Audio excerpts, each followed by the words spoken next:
ನಾನು ನನ್ನ ಆತ್ಮೀಯ ಗೆಳತಿಯ ಬಾಲಿ ಪ್ರವಾಸದ ಖರ್ಚನ್ನು ಭರಿಸಿದೆ, ಆದರೆ ಅವಳು ಅದನ್ನು ತನ್ನ ರಹಸ್ಯ ಸಂಬಂಧಕ್ಕಾಗಿ ಬಳಸಿಕೊಂಡಳು. ನನ್ನ ಡೆಸ್ಟಿನೇಷನ್ ಮದುವೆಗಾಗಿ ಗೆಮ್ಮಾಳ ವಿಮಾನ ಪ್ರಯಾಣ ಮತ್ತು ಹೋಟೆಲ್ ಖರ್ಚನ್ನು ನಾನು ಪಾವತಿಸಿದೆ.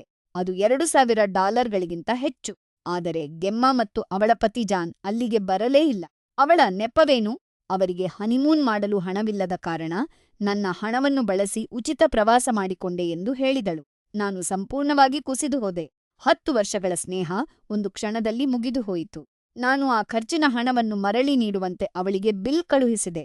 ಅವಳ ಪ್ರತಿಕ್ರಿಯೆ ನಿಜಕ್ಕೂ ವಿಚಿತ್ರವಾಗಿತ್ತು.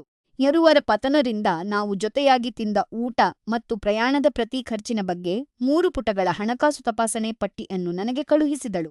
ನನ್ನ ತಂದೆ ತೀರಿಕೊಂಡಾಗ ಅವಳು ನೀಡಿದ ಭಾವನಾತ್ಮಕ ಬೆಂಬಕ್ಕಾಗಿ ಕೂಡ ನಾನು ಹಣ ನೀಡಬೇಕು ಎಂದು ಕೇಳಿಕೊಂಡಳು. ನಾನೇ ಅವಳಿಗೆ ಹಣ ಕೊಡಬೇಕೆಂದು ಅವಳು ವಾದಿಸಿದಳು. ಆದರೆ ನಂತರ ನನಗೆ ಸತ್ಯ ತಿಳಿಯಿತು. ಸ್ಥಳೀಯ ಫೋಟೋಗ್ರಾಫರ್ ಒಬ್ಬರ ಪೇಜಿನಲ್ಲಿ ನಾನು ಒಂದು ಫೋಟೋ ನೋಡಿದೆ. ಅದು ಬಾಲಿಯಲ್ಲಿರುವ ಗೆಮ್ಮಾಳ ಫೋಟೋವಾಗಿತ್ತು. ಆದರೆ ಅವಳು ಜಾನ್ ಜೊತೆಗಿರಲಿಲ್ಲ. ರಯಾನ್ ಎಂಬ ವ್ಯಕ್ತಿಯೊಂದಿಗೆ ಅವಳು ಪ್ರೀತಿಯಿಂದ ಮುತ್ತಿಕ್ಕುತ್ತಿದ್ದಳು. ಅವಳು ಹನಿಮೂನ್‌ಗಾಗಿ ನನ್ನ ಮದುವೆಗೆ ಬರಲಿಲ್ಲ, ಬದಲಿಗೆ ದ್ರೋಹ ಮಾಡಲು ಬರಲಿಲ್ಲ. ನಾನು ಅವಳನ್ನು ನ್ಯಾಯಾಲಯಕ್ಕೆ ಕರೆದೊಯ್ದೆ ಮತ್ತು ನನ್ನ ಪ್ರತಿ ಪೈಸೆ ಹಣವನ್ನು ಮರಳಿ ಪಡೆದಿದ್ದೇನೆ. ಗೆಮ್ಮಾ ಇನ್‌ಸ್ಟಾಗ್ರಾಂನಲ್ಲಿ ನನ್ನ ಮೇಲೆ ಕೆರಳಿದಳು. ನನ್ನನ್ನು ಕೆಟ್ಟವಳು ಎಂದು ಕರೆದು ನನ್ನ ಕುಟುಂಬವನ್ನು ನಿಂದಿಸಿದಳು. ಆದ್ದರಿಂದ ನಾನು ಅವಳಿಗೆ ಒಂದು ಕೊನೆಯ ಉಡುಗೊರೆ ನೀಡಿದೆ. ಅವಳು ಮತ್ತು ರಯಾನ್ ಇರುವ ಫೋಟೋವನ್ನು ಪೋಸ್ಟ್ ಮಾಡಿ ಅವಳ ಪತಿಯನ್ನು ಟ್ಯಾಗ್ ಮಾಡಿದೆ. ನನ್ನ ಕ್ಯಾಪ್ಷನ್ ಏನಾಗಿತ್ತು ಗೊತ್ತಾ? ಬಾಲಿಯಲ್ಲಿ ನಿಮ್ಮನ್ನು ಮಿಸ್ ಮಾಡಿಕೊಂಡೆವು. ನೀವು ಚೆನ್ನಾಗಿ ಎಂಜಾಯ್ ಮಾಡಿದ್ದೀರಿ ಎಂದು ಭಾವಿಸುತ್ತೇನೆ.